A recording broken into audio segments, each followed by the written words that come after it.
Caramel. Caramel.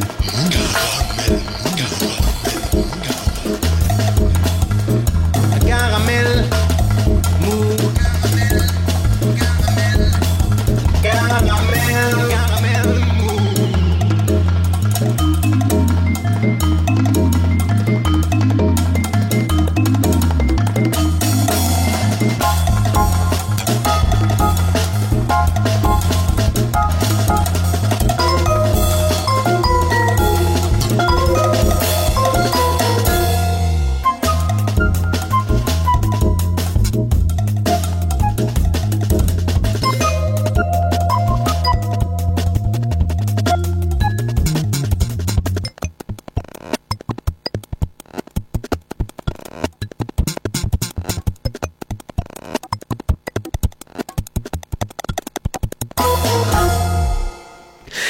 C'est quoi la morgue du libéralisme triomphant? Oui, c'est quoi?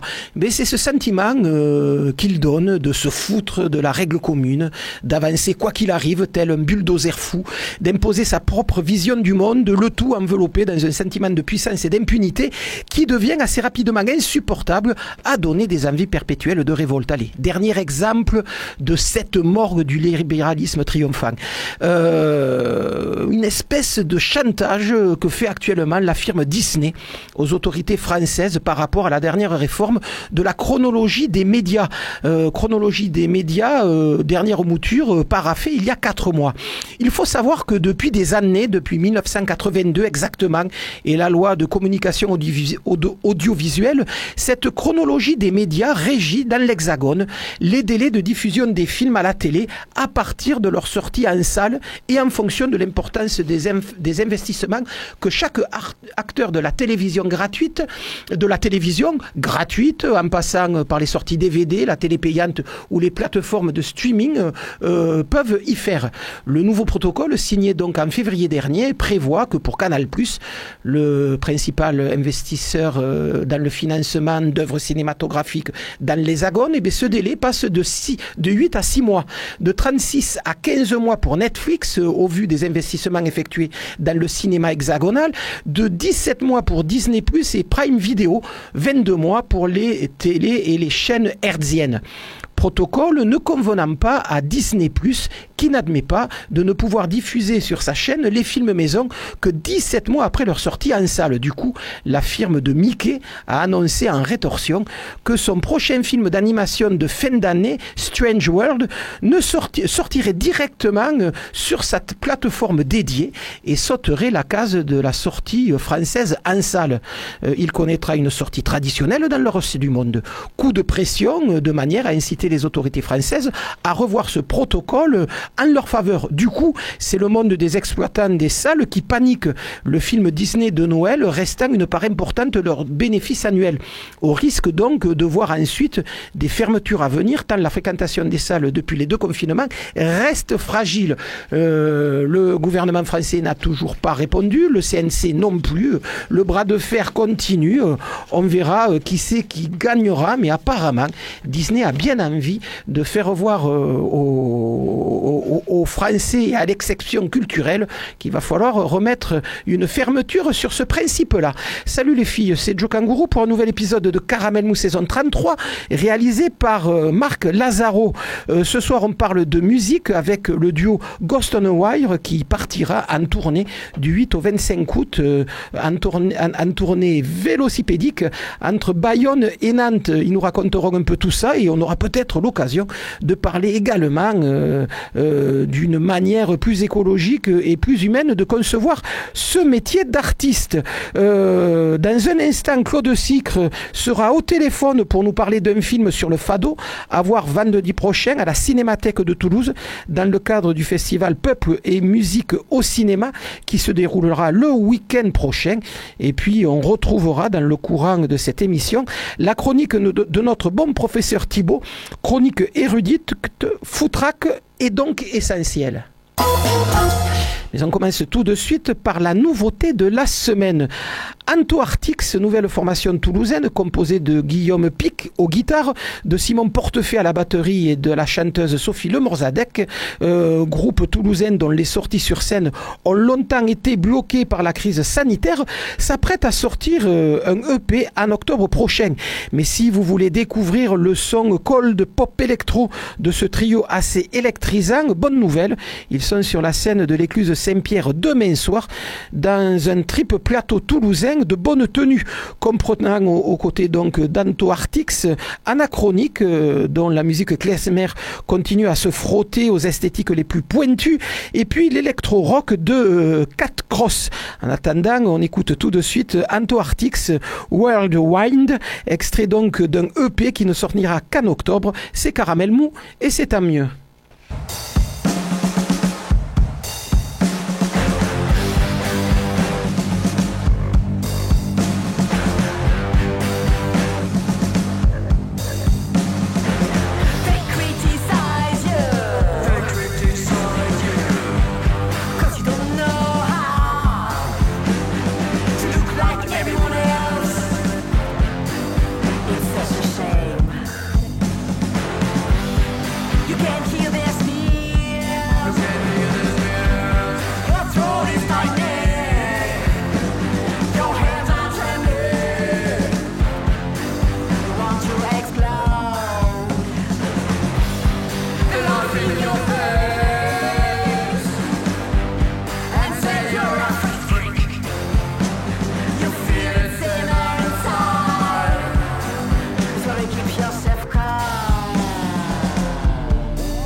Qu'est-ce que c'est?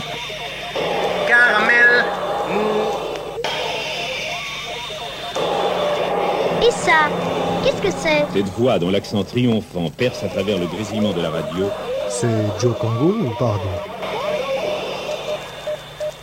Toujours Joe Kangourou au micro et on va peut-être commencer cette émission en essayant d'avoir ensuite Claude Sicre. On a du mal à le joindre en ce moment, peut-être directement par la rubrique concert. Comme ça permettra de finir l'émission un peu moins speedée. Concert qui, comme tous les week-ends depuis septembre, sont assez pléthoriques. Ça ne se calme pas, ça accélère même avec l'arrivée de pas mal de festivals. Ce soir, par exemple, à partir de 20h, on pourra écouter le trio du guitariste Cyril Bernard à la Guinguette Maison Malepère 116 bis route de la Beige. Si je me souviens bien, nos invités du soir y étaient il n'y a pas très longtemps sur cette Guinguette Joris. Dimanche dernier, un endroit qui venait juste d'ouvrir. C'est quoi l'ambiance dans cette guinguette? Oh bah c'est très détendu, hein. Ouais. Alors quand on y était, c'était particulier parce que ils avaient laissé la gestion de la salle à Vélorussion. Du coup, on n'a pas vu le fonctionnement normal de la guinguette, mais bon. L'endroit est quand même plutôt apaisant. Voilà, donc ça c'est au 116 bis route de la Beige, avec donc ce soir le trio du guitariste Cyril Bernard, fusion reggae hip-hop au bar 9 place de Belfort à partir de 20h, avec Saïd Niffer et Kamel Jackson. À 20h30, la chorale Le Cri du Cœur fêtera ses 20 ans d'existence au Théâtre des Mazades. Au Taquin, à 21h, le batteur Gabriel Delmas invite le guitariste Tommy Barra pour une nouvelle groove session. Ça risque d'envoyer du bois ce soir au Taquin. Tommy Barra, que l'on a vu il n'y a pas très longtemps dans le festival de guitare d'Aucamville. Au Folle Saison, c'est un restaurant Cafcons qui se trouve 197 route de Saint-Simon. On pourra écouter un piano-voix de Marie Sigal à partir de 21h. À la Candela, on pourra écouter le duo Tropic Hotel, des chansons douce amère à base de bossa nova. Et puis, on écoutera la fin de ces concerts du week-end à la fin de l'émission, puisque miracle de la technique, Claude Sicre nous a rejoint. Bonsoir Claude. Bonsoir. Voilà, donc liaison téléphonique réussie, le satellite a bien fonctionné et vous êtes là, Claude Sicre, pour nous parler de plein de choses et notamment d'un festival que vous organisez depuis des années, Peuple et musique au cinéma, que vous allez nous rappeler d'abord en quoi consiste ce festival et surtout pour nous parler d'un film qui vous tient à cœur, un film qui tourne autour du Portugal et du fado. Mais d'abord, 2-3 mots sur ce festival Peuple et musique au cinéma qui aura lieu tout le week-end prochain. Ouais, alors, c'est ça, oui, c'est vendredi, samedi prochain, c'est-à-dire 17, 18 et 19. Voilà.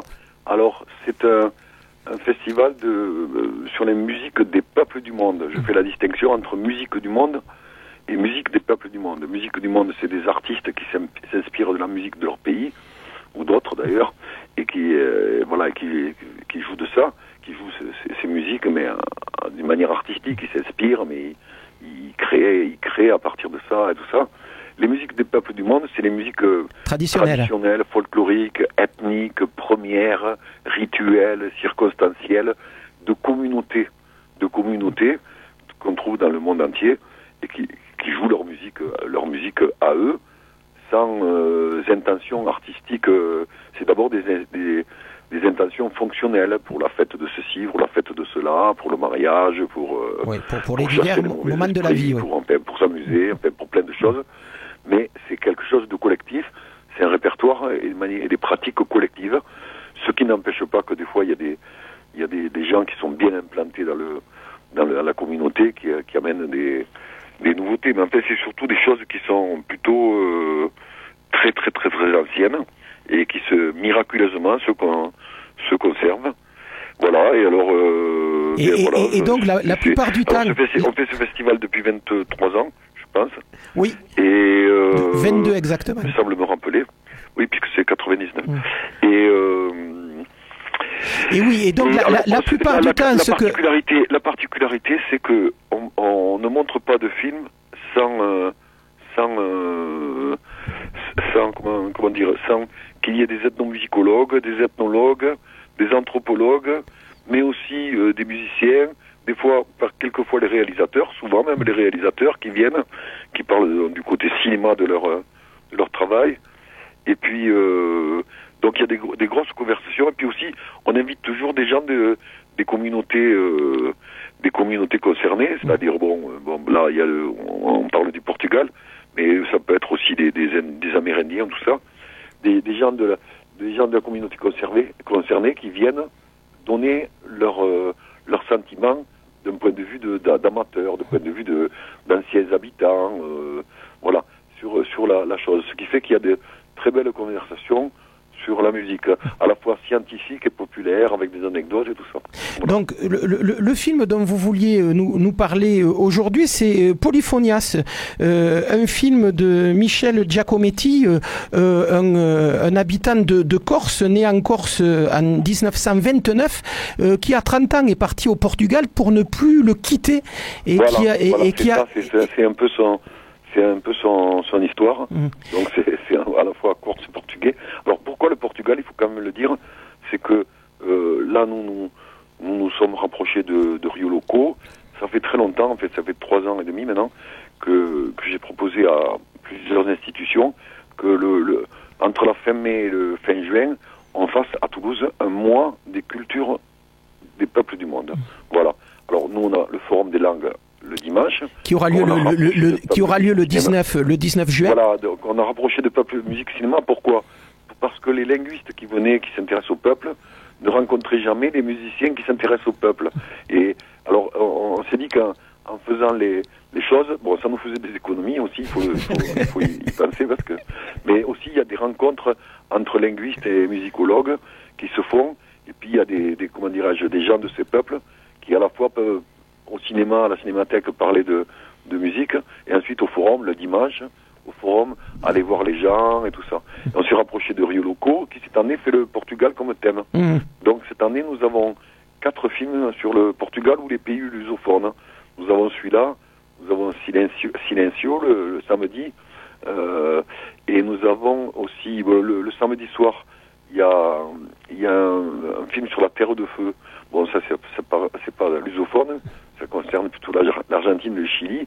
Mais après, j'ai un film sur le dernier bandit d'honneur du Brésil, un film de 13 minutes, et qui est de 1937, un film muet évidemment, et qui parle du dernier bandit d'honneur du Brésil. C'est une histoire extraordinaire que je raconterai. Et j'ai demandé à Vincent Segal, qui est le fameux violoncelliste, là, Vincent Segal, qui est une grande star du violoncelle. Sous toutes ses formes, autant classique que pop, jazz ou rock? Ah oui, il a fait tout, lui. Il a fait tout. Classique, jazz, et puis ensuite pop et rock. Alors bon, il a travaillé pour les grands noms, Vanessa Paradis, je sais pas qui, enfin, tous ces grands noms-là. Et M. Depuis longtemps, avec qui j'avais enregistré tout ça, et qui vient pour faire le ciné-concert. Alors pour revenir à Polyphonias, c'est très très important parce que là j'ai un très grand ethnomusicologue français qui vient tous les ans, mais sa spécialité, il vient parler de toutes les musiques, mais sa spécialité à lui c'est les voix méditerranéennes. Et il a beaucoup travaillé sur la Sardaigne, il est marié avec une Sarde, il a beaucoup travaillé sur l'Italie, sur l'Albanie, et il n'a pas travaillé sur le Portugal. Il a travaillé sur le Maroc aussi, beaucoup, sur les Berbères. Il n'a pas travaillé sur le Portugal, mais il connaît bien. Et là, il va essayer après le film, de parler, enfin, selon les questions des gens, mais il y a des questions à lui poser sur la voix et le chant, la voix et la langue, la voix et tout.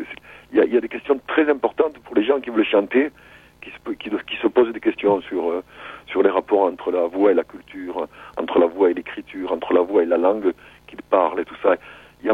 D'autant plus qu'il y a beaucoup de fausses idées. Alors pour revenir à ce film, Giacometti, lui c'est un Corse qui est parti au Portugal, qui est tombé amoureux du Portugal, vraiment, mais de tout, pas simplement de la musique. Hein. Bon, la musique oui, mais de tout ce qui concerne la vie populaire, la culture populaire, la culture anthropologique, si on veut parler savamment, du Portugal. Et il s'est installé là-bas et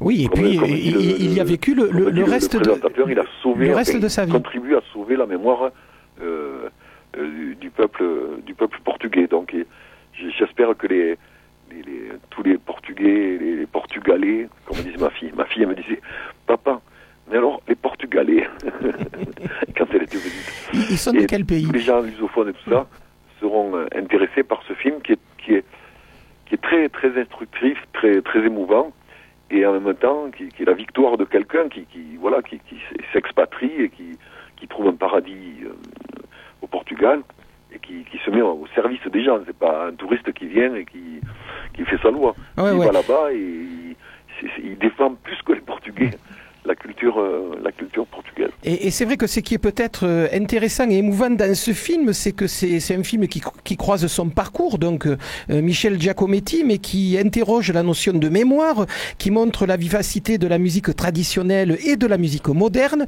et on a l'impression qu'à travers ce captage culturel portugais, il récupère aussi une partie de son identité corse. Exactement, c'est ça, c'est ces contradictions, ces paradoxes et ces choses compliquées de voilà, toutes ces passerelles compliquées entre les cultures et les autres, tout ça. C'est une très belle interrogation sur les parcours de ces personnes qui sont en quête d'arrêter le temps un peu ou de revenir en arrière, et en même temps de montrer que ces choses-là sont très très très sont pleines d'actualité. Écoutez, Claude Sicre, on va peut-être en rester là pour aujourd'hui. Je rappellerai simplement que cette séance de Polyphonias de Michel Giacometti aura lieu vendredi prochain, 17 juin, à 14h à la Cinémathèque de 14h30 à la Cinémathèque de Toulouse, et qu'elle sera donc suivie d'un entretien, d'un débat avec un certain nombre d'invités qui reviendront un peu sur ce film. Claude Sicre, on va en rester là pour ce soir, en rappelant simplement que l'actualité pour vous va commencer à devenir un peu fournie. Il y a tout le week-end prochain, donc, entre Peuple et musique au cinéma, et puis le Forum des langues.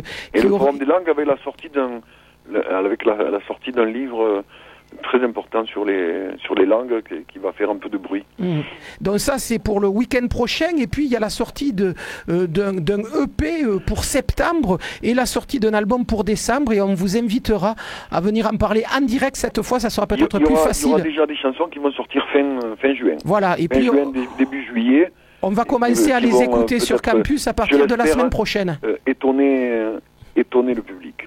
Voilà, donc on vous invitera dans pas très longtemps dans cette émission, et ça sera peut-être sans doute plus simple de se parler en vis-à-vis plutôt qu'au téléphone.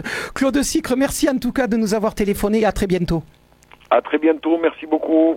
Dorma noite comigo, quem dorme à noite comigo é meu segredo, mas se insistirem lhes digo, mas se insistirem lhes digo, o medo mora comigo, o medo mora comigo, mas só o medo, mas só o medo. E cedo porque me embala, e cedo porque me embala, num vai e vem de solidão, com silêncio que fala, com silêncio que fala, com voz de um móvel que estala e nos perturba a razão, e nos perturba a razão.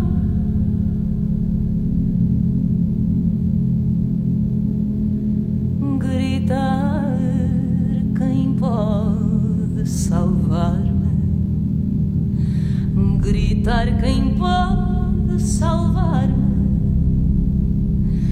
do que está dentro de mim. Gostava até de matar-me, gostava até de matar-me, mas eu sei que ele há de esperar-me ao pé da ponte do fim, ao pé da ponte do fim.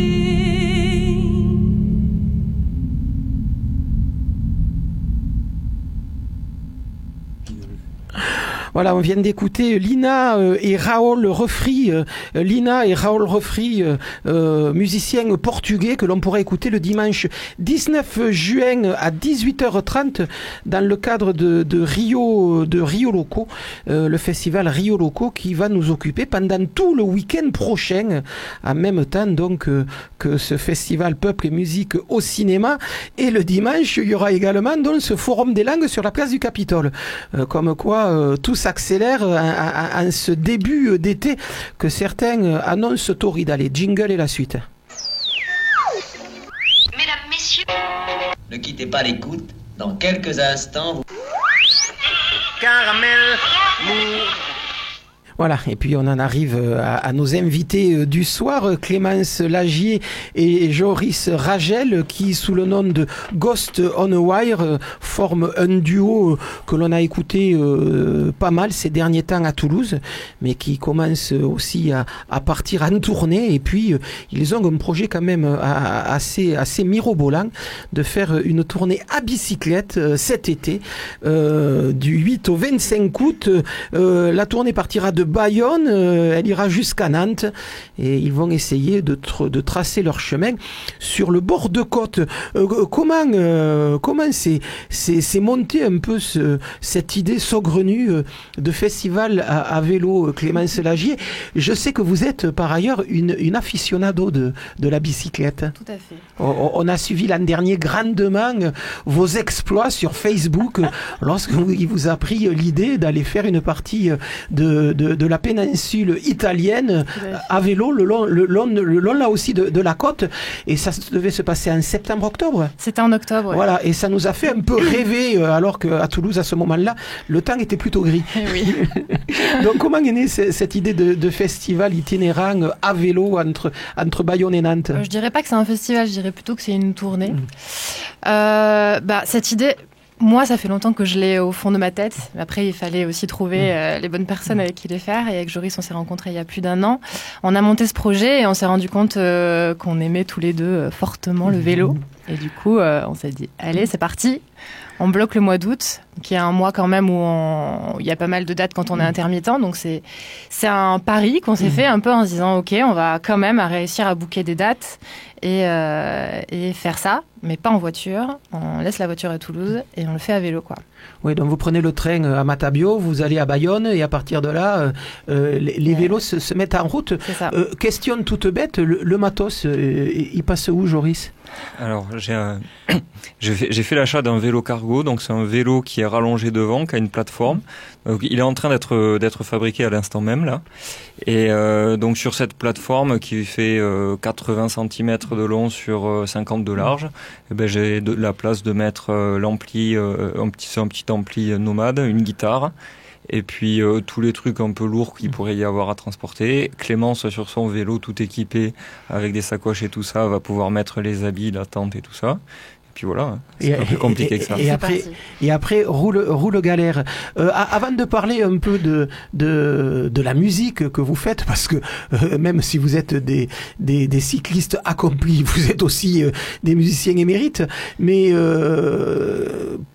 se poser la question de ce style de tournée, est-ce que c'est aussi quelque chose qui permet de reparler des bilans carbone, de reparler d'une vision un peu plus écologique de concevoir le métier d'artiste, des tournées, de la façon dont ça se passe, peut-être aussi de revoir un peu où on place l'activité musicale. Claude Sicre, il y a quelques instants, nous parlait de musique traditionnelle qui rythmait un peu la vie de tous les jours chez ces peuples-là, autant les moments de deuil que les fêtes, que les moments de travail. Est-ce que c'est aussi notre façon pour vous de replacer la musique au cœur de la vie quotidienne? Eh ben, tout à fait, oui. Je pense qu'en France, on a un problème. On a complètement sanctuarisé la musique, ce qui peut avoir des bons côtés, et en même temps, à l'effet pervers de la sortir de notre quotidien. Et donc, la musique de rue est quelque chose qui a quand même largement disparu de notre quotidien. La question de l'itinérance a beaucoup disparu de nos vies aussi, et avec un projet comme ça, on est contraint par une nécessité physique de s'arrêter un petit peu tous les jours, et donc de penser en rapport à l'espace, à la scène et au rythme quotidien totalement différent. Enfin, jamais en temps normal, quand on prépare une tournée, on se demande est-ce que je suis capable d'arriver à cet endroit-là, et ça c'est vraiment une déformation de notre esprit qui a été amenée par la voiture, mais dès qu'on abandonne le déplacement par la voiture, on se rappelle qu'on est limité physiquement et qu'on doit en permanence vivre avec ça. Les concerts vont avoir lieu où, Clémence? Alors, il y en a plusieurs. Il y en a 2 à Bayonne, 3 autour de Bordeaux. Attendez, je vais retrouver ma liste. Il y en a à La Rochelle, Sables d'Olonne, et on termine à Nantes. Et sur quels endroits? C'est des places? Vous êtes intégré à des fêtes de ville dans les endroits où vous passez? C'est chez l'habitant? C'est tout ça. C'est tout ça. Il y a eu pas mal d'ateliers de réparation de vélos qui ont été touchés par notre projet, oui, et qui se sont vous l'avez transformés. largement diffusé sur Facebook. Donc voilà. Et qui, en tout cas, eux, ils se sont transformés pas mal en salle de concert, donc c'est chouette. On va rencontrer plein de gens qui font du vélo et qui sont un peu intrigués par ce qu'on fait. Il y a aussi des concerts chez l'habitant, il y a une petite scène locale aussi à Bordeaux. Et voilà, donc on fait un peu de tout. Il y a même un bar à huîtres qu'on fait à Bouin, qui est au-dessus des Sables d'Olonne. Donc voilà. Donc en pleine Marème, oui. Juste, je voulais dire que parmi tout ça, il y en a 2 qui m'ont particulièrement touché dans la façon dont ça s'est fait. Il y a une asso à Nantes qui est très supportrice de ce qu'on fait et qui est en pourparlers avec la mairie depuis déjà plus d'1 mois pour bloquer une rue entière, parce que ça s'appelle Nos rues demain, et leur travail, c'est d'essayer de rendre la rue aux habitants. Et donc là, ils veulent bloquer une rue entière pour organiser un concert dedans. Et vous mettre au milieu. Voilà, moi je trouve ces gens, leur projet est vraiment formidable. Et ensuite, il y a des gens au-dessus de Bordeaux qui ont, alors un monsieur avec qui j'ai pas mal discuté, qui est à la fois dans une asso qui promeut le vélo, dans un comité des fêtes et dans une association épiscopale, et qui nous organise un concert dans une église en mettant en lien ces 3 associations. Et ils vont venir nous chercher à 20 km en amont du village et nous accompagner à la sortie du village. Parce que c'est vrai que pour ce projet, vous êtes quasiment parti de rien. C'est-à-dire, on veut faire une tournée entre Bayonne et Nantes.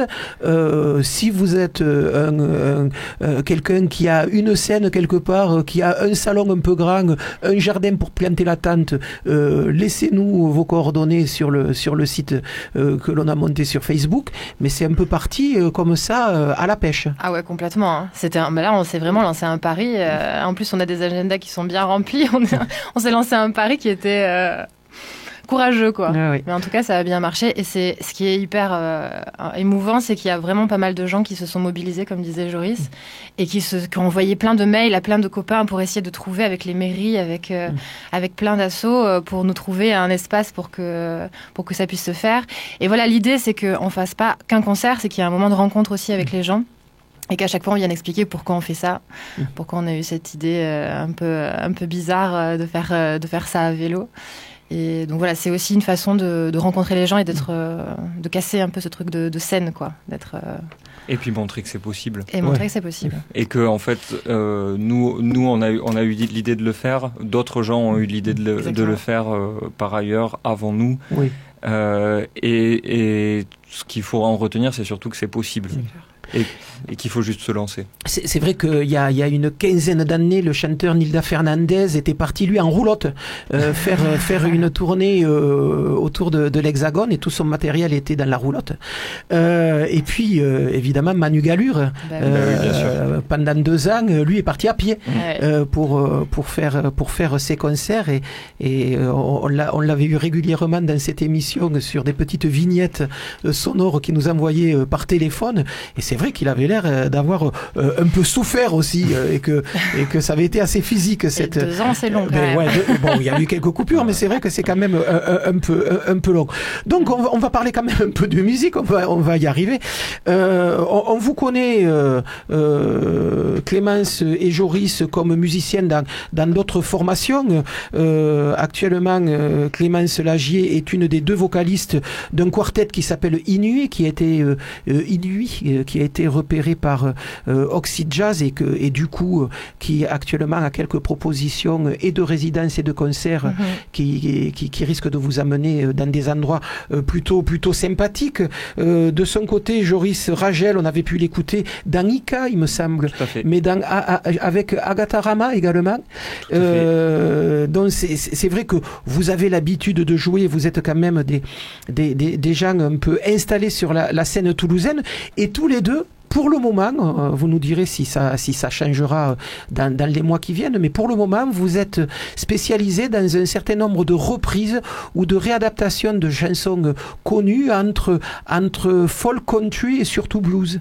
Ouais, pourquoi ce choix-là de reprise? Il y a pas de morceaux originaux dans ce répertoire. Mais c'est vrai que quand on s'est rencontrés, on avait plutôt envie de faire de la composition, sauf que l'emploi du temps le permet pas. Donc il y a quand même un répertoire commun qu'on adore, qui est du coup le blues. Du coup on s'est dit allez, on monte un petit projet de blues, un peu pour s'amuser au départ. En fait on a eu des propositions aussi de danseurs de blues qui nous ont dit ça vous dirait de venir jouer pour telle soirée. Du coup on a monté un répertoire et le groupe s'est monté. Mais voilà, c'est un répertoire vraiment qu'on aime. Mais c'est vrai qu'à terme, on aimerait bien plus faire de la composition. C'est clair. Joris, cet intérêt pour le blues, faut dire qu'en tant que guitariste, vous jouez aussi une des guitares emblématiques du blues, de la dobro. Oui, tout à fait. Oui, moi, ça fait vraiment partie de mon ADN musical depuis longtemps, et j'ai toujours tenu à me rappeler que c'est pas ma musique, et que c'est, j'ai pas particulièrement de choses à y faire, mais en même temps je peux pas la lâcher pour autant, et voilà, donc il y a toujours cette espèce de navigation entre être compositeur, parce que ça reste mon activité principale, et puis à côté de ça, rendre hommage à cette musique qui est quand même fabuleuse et qui parle à beaucoup de gens.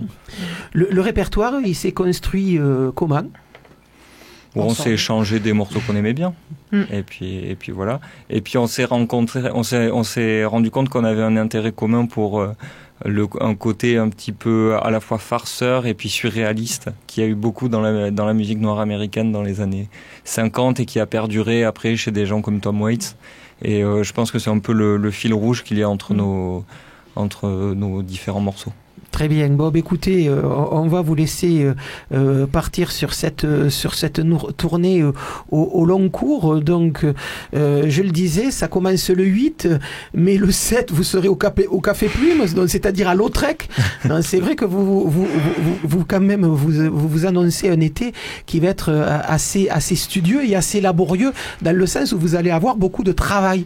Vous disiez tout à l'heure hors micro que sur cette période-là, vous aviez 19 concerts entre ceux de la tournée, plus 2 ou 3 que vous aurez aussi dans des lieux proches avec vos formations respectives. C'est vrai que ça fait quand même pas mal, 19 cachets pour une partie du mois d'août. Ouais, c'est pas mal quand même, c'est clair. On va courir à fond, mais après voilà, c'est ce qu'on aime, quoi. Bon, donc, et vous reviendrez affûté exactement. pour la rentrée de septembre, musclé et bronzé, et pour une fois on comprendra pourquoi. Donc voilà, si vous êtes en vacances entre Bayonne et Nantes pendant le mois d'août, regardez les gazettes locales. Je suppose que l'exploit physique fera que tous les journaux locaux vont faire un petit article sur... Et nationaux, mais enfin bon, peut-être qu'à Paris, on a moins d'intérêt de savoir que vous jouez à Oléron, que vous jouez à Royan. Mais oui, si vous êtes sur ces endroits-là, entre Bayonne et Nantes, surveillez vos gazettes. Il y a ce duo morceau Ghost on a Wire qui sera sur le bord du chemin à essayer de trouver des endroits pour jouer. Vous pouvez nous suivre sur Facebook sur la tournée de concert à vélo. Ah ouais. Alors tournée vélo, je crois que c'est ça. Tout à fait. Hashtag tournée vélo. Hashtag tournée vélo. Et sur Ghost on a Wire, voilà, on va tout mettre, on va mettre toute la liste, les horaires et les adresses et tout ça. Bon, mais très bien. Et nous, on se fera l'écho en septembre du résultat de cette tournée. Ils sont morts. Voilà. On vous dira comment ça s'est passé. Ouais, peut-être vous serez perdu. Corps et bien, ou vous aurez continué. C'est ça. et là, c'est le tour de l'Europe que vous entamerez. Ah oui. Voilà, en attendant, Ghost on a Wire, on les écoute tout de suite avec un morceau extrait d'un clip que l'on peut voir sur YouTube, St. James Infirmary. Pour le moment, il n'y a pas d'enregistrement à part ces clips que vous balancez de temps en temps sur le net. Eh ben, il y en a un, il est dans mon ordinateur et personne ne l'a encore entendu. Ah mais voilà, moi j'espérais bien en avoir un ce soir, mais apparemment... J'ai pas été assez efficace. Même pour moi, ça n'a pas été possible. Bon, ben en attendant donc que cet enregistrement devienne un EP ou un album complet, album EP. Ben on écoute un morceau donc que l'on peut écouter sur YouTube. St. James Infirmary, merci beaucoup Joris et Clémence d'être passés dans cette émission. Avec plaisir, merci à toi.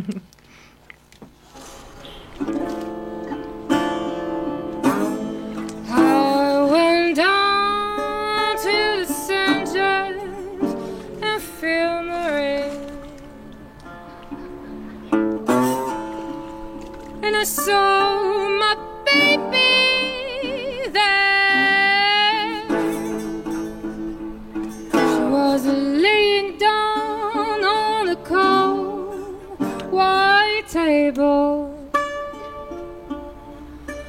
so cold, so sweet, so fair. Let her go, God bless her. Wherever she may be, she came look this wide, words over, but she never found a sweet man like me. When I die, bury me in straight laces shoes, on a box spec coat and a Stetson hat. Oh, don't be there. Put a 20 dans la coffee, some watch it. So the boys will know that I die standing pat.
L'intérêt avec le sucre, c'est que ça donne de remarquables caries. Je te garantis que tu te payes des chicots vraiment superbes, caramélisés à souhait. Bref, il faut se méfier du caramel mou, surtout quand il est chaud. Et voici qu'arrive dans ce studio, pas encore surchauffé, c'est assez formidable, notre bon professeur Thibaut, bonsoir. Bonsoir, petite fée de la FM. Comment il va ? Il est fatigué, il a chaud. Ah oui, il a quand même chaud. Il a chaud, il est vieux. Ouais. Il est seul. Eh ben oui. Il est malade. Aïe. C'est la fin. Et il va réussir à faire sa chronique ? Ouais, je vais réussir. Je sais pas trop. En fait, je vais changer au dernier moment. On verra. Évidemment, comme d'habitude. On verra. Oui, je pense qu'il faut changer. Oui. Voilà. Parce qu'il fait chaud. Ouais. Et alors, on va tous se précipiter à la Cinémathèque de Toulouse ce soir. Je veux prêcher pour ma paroisse. Pourquoi il fait frais à la Cinémathèque ? Non, parce que il fait frais, bien sûr. Vous branchez la clim ? Bien sûr qu'on branche la clim, c'est très agréable. Une salle de cinéma avec la climatisation, là. Dehors, là, on transpire et tout, c'est dégueu, là. Dans une salle, on est bien, il fait noir. Bon, très bien. Donc, on vient ce soir à la Cinémathèque et on y va quoi ? Et alors, on va voir un accident industriel. Parce que c'est film de TF1. Non, vous allez voir, c'est beaucoup plus gros que ça. C'est un véritable accident industriel. Pourquoi ? Parce qu'on ira voir Rien n'arrête la musique. Vous ne savez pas ce que c'est que Rien n'arrête la musique. Rien du tout. Alors, pour quelqu'un de votre culture, je suis extrêmement déçu. Mais alors, c'est la déception la plus absolue. Donnez-moi le titre en anglais. Alors, attendez. Je je précise, justement, vous allez voir, tout va se régler dans quelques temps. Alors, donc, je précise que c'est la dernière, des séances Extrême Cinémathèque, enfin, les dernières de la saison, avant la reprise des hostilités, en octobre. Donc, voilà, alors, on a cherché un truc un peu spécial. Et donc, je vais vous donner le titre original de ce film qui s'appelle Can't Stop the Music. Aïe. Je ne connais toujours pas. Vous ne connaissez toujours pas ? Non. Ok, d'accord. Alors, c'est peut-être normal parce que ça a fait un flop, mais alors absolument terrible. Partout où c'est sorti, absolument partout. Même dans les pays où c'était supposé marcher. Ouais. Qu'est-ce que c'est que Can't Stop the Music ? Eh bien, c'est un biopic sur les Village People et avec les Village People. 1980, mon petit bonhomme là. Et j'ai raté ça. Et vous avez raté ça. J'étais en âge pourtant d'aller au cinéma tout seul. Vous avez raté ça. Et ne croyez pas si bien dire, c'est une super production. C'est un film qui a coûté excessivement cher, quelque chose dans les 20 millions de dollars. Vous imaginez, à l'époque 20 millions de dollars. Star Wars n'avait pas coûté 20 millions de dollars.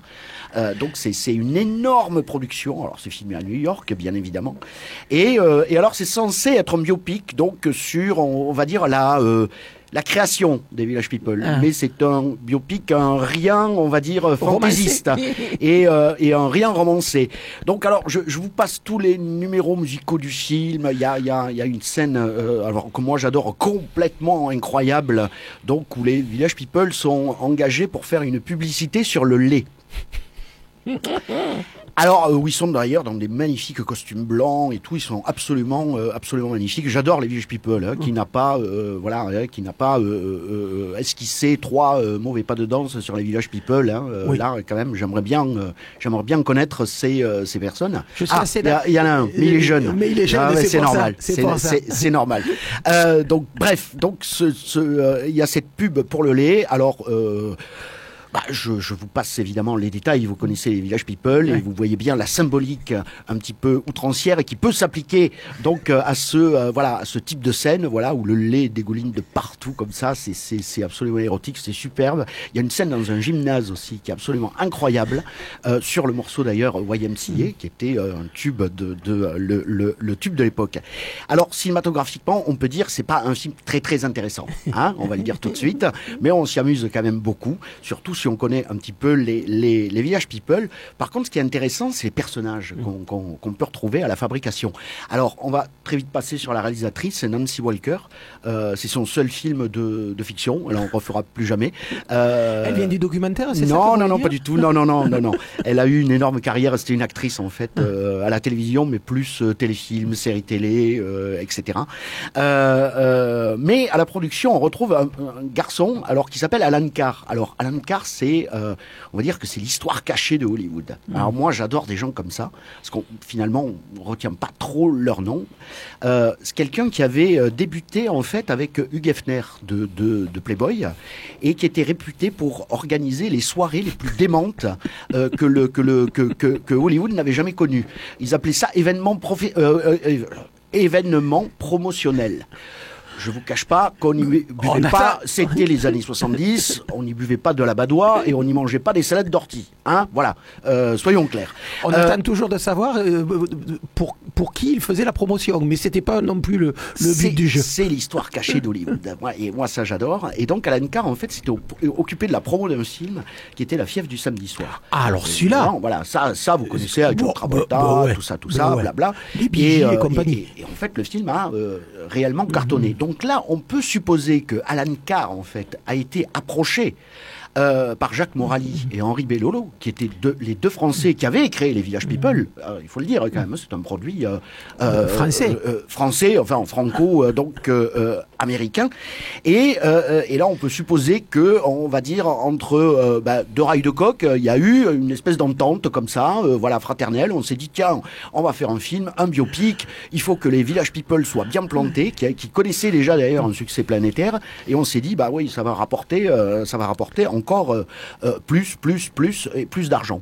Donc Alan Carr a craqué ses $20 millions dans cette comédie musicale qui n'en est pas réellement une. Le garçon a eu un destin somme toute un petit peu funeste, puisque si le film a fait un flop, il a continué quand même à organiser des soirées à Hollywood. Et j'ai trouvé des photos des soirées sur Internet. Je vous garantis que je me trompe d'époque. J'aurais dû être là-bas, en fait. J'aurais dû être là-bas, à côté d'Alan Carr. Dans les années 80. Ah, mais là, c'est clair. Les années 70, c'est encore mieux. Les années 70, c'est encore mieux. Et il a quand même continué à organiser ses soirées, à tel point qu'on lui a proposé un jour d'organiser la 61e cérémonie des Oscars. Alors, vous savez, c'est un gros truc quand même. Hein. Là, il faut un petit peu assurer au niveau scénographie, etc. Et ça a été la pire soirée que les Oscars ont jamais connue.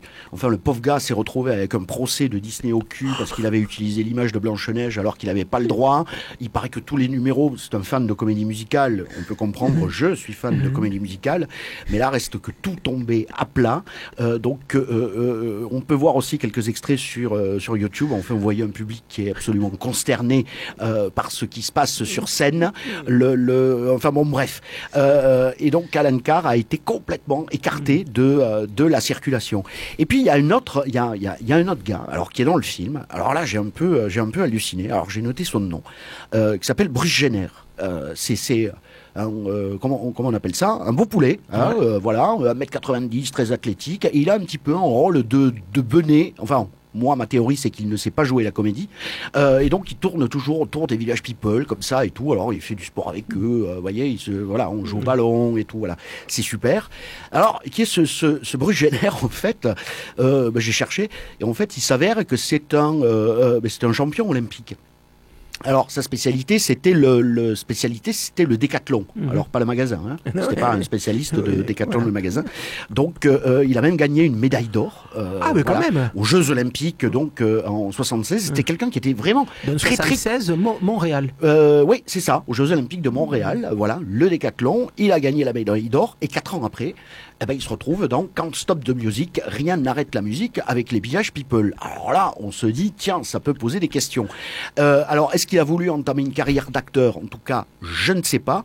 Par contre, il est devenu très célèbre quand, au début des années 90, en fait, il est rentré dans le clan Kardashian. Ah oui. Oui, tout à fait. Il rentre dans le clan Kardashian. Et là, se passe un truc. Alors, je précise que c'est quand même un garçon qui avait été marié 3 fois, qui avait eu 6 enfants. Enfin, voilà. Hein, Et il rentre dans le clan Kardashian. Et quelques années après, c'est le beau-père de Kim Kardashian. Hein, voilà. Si vous voulez tout savoir. Pour ceux qui suivent la série assidûment. Exactement, tout à fait. Et il est dans la série. Hein. Il est dans la série. Et alors, d'ailleurs, dans la série, petit à petit, il devient de plus en plus méconnaissable parce qu'il entame toute une série d'opérations de chirurgie, esthétique, disait-il, le petit coquin. Mais en fait, pas du tout. Pourquoi? Parce que notre ami Bruce va devenir Caitlyn. Voilà, donc ce champion olympique qui était dans Can't Stop the Music de Nancy Walker en 1980, qui a intégré le clan Kardashian, en fait, donc, a fait son coming out réellement en 2015. Il a un site perso qu'on peut visiter. Il est très présent dans des talk shows, à la télévision, etc., etc. Donc, rien que pour ça, moi, je vous conseille Can't Stop the Music. Voilà, rien n'arrête la musique. Qui est-ce qu'on pourra trouver dans le film aussi? On y trouvera Steve Guttenberg. On y trouve que les gens de qualité. Alors Steve Guttenberg, lui, qui a une grande carrière, puisque c'était le personnage principal de Police Academy. Il s'est quand même tapé 4 sur 7, ce qui est quand même un véritable exploit. Et finalement, il y a après, on trouve en fait une actrice qui est assez, qui est pas mal du tout, qui est Valérie Perrine, alors qui est pas du tout une actrice française, comme son nom ne l'indique pas, mais qui est en tout cas peut-être celle qui s'en sort le mieux dans le film, et qui a joué dans Abattoir 5, ça vous devez connaître, voilà, George Royle, voilà, et elle était dans Lenny aussi, de Bob Fosse, voilà, elle jouait la femme de Lenny Bruce en fait, voilà. Donc et qu'est-ce que je pourrais rajouter là-dessus en fait, et que Valérie Perrine en fait est connue, malheureusement non pas pour Lenny, parce qu'elle va gagner même un prix à Cannes d'interprétation, mais elle est connue pour avoir été la première actrice américaine topless à la télévision. Voilà, ce qui va déclencher un énorme scandale. Alors je trouve ça un peu dommage qu'on ait oublié Lenny et qu'on ait, Lenny qui reste un fabuleux film sur la scène artistique new-yorkaise et puis sur la déchéance d'un artiste. Exactement, tout à fait. Alors ce qui n'est pas le cas au niveau de la profondeur de Can't Stop the Music. Hein. On l'aura compris. Il faut bien le dire. On l'aura compris. Mais en tout cas, ça marche bien. C'est ce que j'appelle un véritable accident industriel. Comment cela a-t-il pu se produire? Je dirais only in Hollywood. Eh bien voilà. Et tant que Hollywood restera Hollywood, on aura toujours des histoires drôles à raconter. Oui, vous voyez, je voulais vous faire un western zapatiste, comme on appelle, mais finalement, j'ai changé au dernier moment. Eh bien, un western zapatiste, gardez-le pour la semaine prochaine. Juste avant le deuxième tour des élections, ça sera très mélanchonien. Ah ouais, tiens, ça pourrait le faire, ça. Mais tout à fait. Je sais pas si c'est mélanchonien, hein, mais bon, en tout cas... je suis sûr que vous allez trouver des acquaintances. Oui, on va se débrouiller, vous savez. Ce qu'on appelle des acquaintances capillotractées. Eh bien, exactement, on se refera la coiffure. Professeur Thibault, bon week-end. Eh bien, bon week-end à vous. Et bon week-end dans les salles obscures. On rappelle simplement que si vous voulez retrouver notre bon professeur Thibault, il est à la Cinémathèque ce soir à partir de 21h. C'est lui qui présente le film donc dont il vient de nous parler, vantant les mérites d'un groupe disco Village People. En 1980, c'était vraiment la période des Village People et on était en pleine disco. Ouais, mais c'est assez bizarre que le film n'ait pas marché. Je pense qu'aux États-Unis, on était sur la fin de la période disco. Parce qu'il faut pas oublier que la disco quand même, c'était quand même à la base était proche, on va dire, dans l'esprit du mouvement punk. Et oui, c'était en même temps à New York dans les années 74-75. C'est ça. Voilà. Exactement. Allez, on reparlera chiffon et sucette la prochaine fois. Professeur Thibault, à bientôt.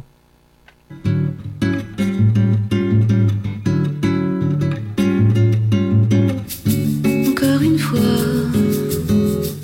vous partirez. Encore une fois, je resterai là. Encore une fois, il faut souffrir et pleurer jusqu'à ce que vous rentriez. Encore une fois, j'errerai par là-bas pour vous oublier. Encore une fois, j'aurai des propos mauvais jusqu'à ce que vous rentriez.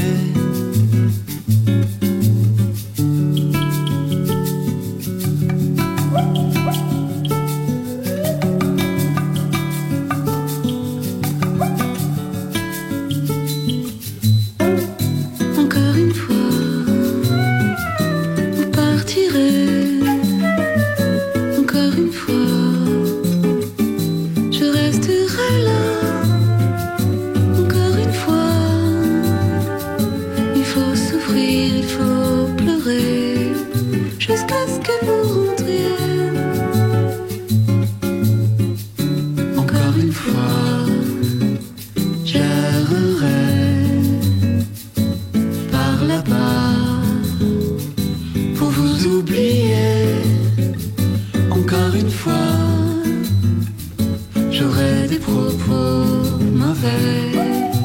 jusqu'à ce que vous rentriez.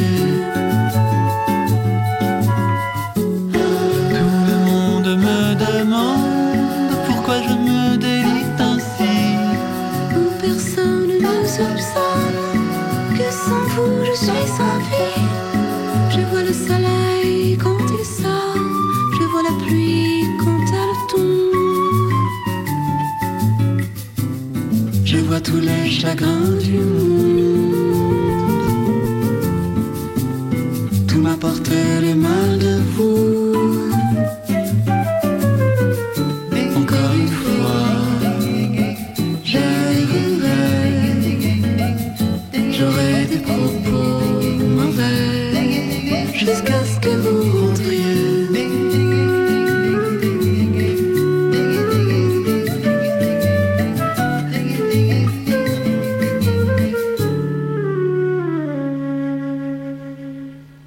Voilà, Tropic Hotel, encore une fois, Tropic Hotel, un duo qui chante ce soir ses chansons plutôt douces amères sur air de bossa à la Candela. La Candela, ça se trouve 3 Grands Rue Saint-Nicolas, au début du concert, 20h30. Et on va achever cette page concert que l'on a entamée en début d'émission.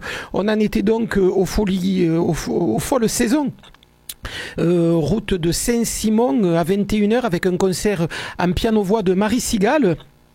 Au Bijou à 21h30, concert de Zaza Fournier et d'Alexis HK, concert totalement inédit et composé à deux à partir de 21h30 donc au Bijou.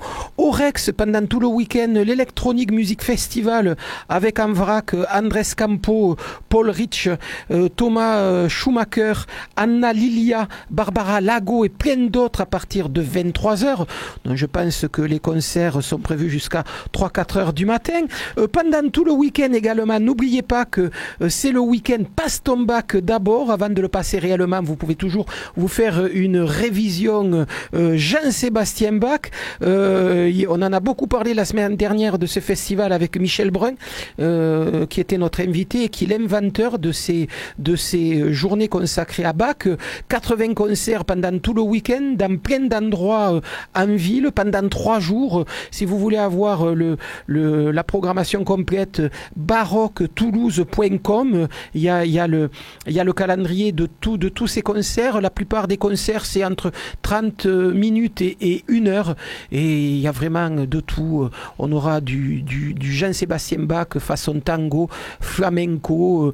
Frédérica donnera sa version de Jean-Sébastien Bach avec la harpiste Rebecca Ferron. Ça risque d'être ça un grand moment. Et puis il y aura ce final qui se passera à 18h30 dimanche à la Logren avec la confrontation des œuvres de Bach avec la musique africaine en écho à un disque qui était sorti il y a 25 ans qui s'appelait Back to Africa, monté par une formation qui n'avait fait que cet album, Lambarena, et qui mixait déjà les œuvres de Bach avec des musiques de l'Ouest africain. Et on avait l'impression à l'écoute de cet album que ces deux musiques avaient été faites l'une pour l'autre.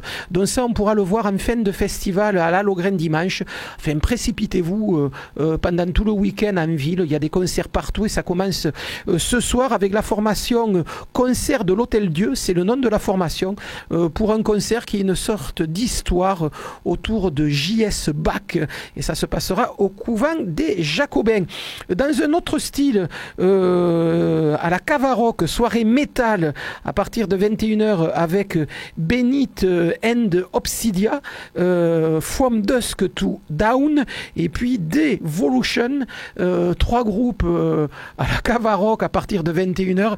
Là aussi, on n'est pas couché avant l'heure où les citrouilles se transforment en carrosse, ou l'inverse, je me souviens plus très bien mon conte de Perrault. Ça, c'est à la Cavaroc et ça déménage toujours énormément là. Aux connexions live à 20h30, on pourra écouter écouter les chansons pop de MPL. Je crois qu'ils sont 6 sur scène et le résultat est pas mal du tout. Et puis ce soir, enfin, au Ravelin, à partir de 20h, on pourra écouter Hilton, du rock'n'roll and western, largement recommandé par la maison. Et on va vous en donner tout de suite un exemple avec un morceau qu'ils avaient publié en plein confinement. Bang, Hilton, ce soir au Ravelin à 20h.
Et le tombeau véritable du vrai Napoléon, je t'y conduirai. Napoléon mon cul m'intéresse pas du tout ce t'enfler avec son chapeau à la con. Mais qu'est-ce qui t'intéresse alors? Caramel.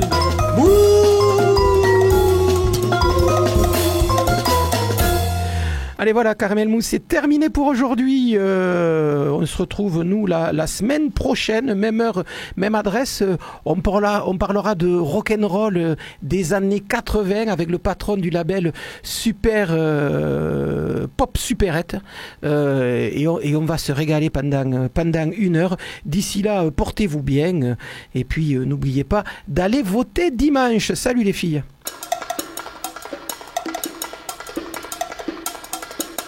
Caramel!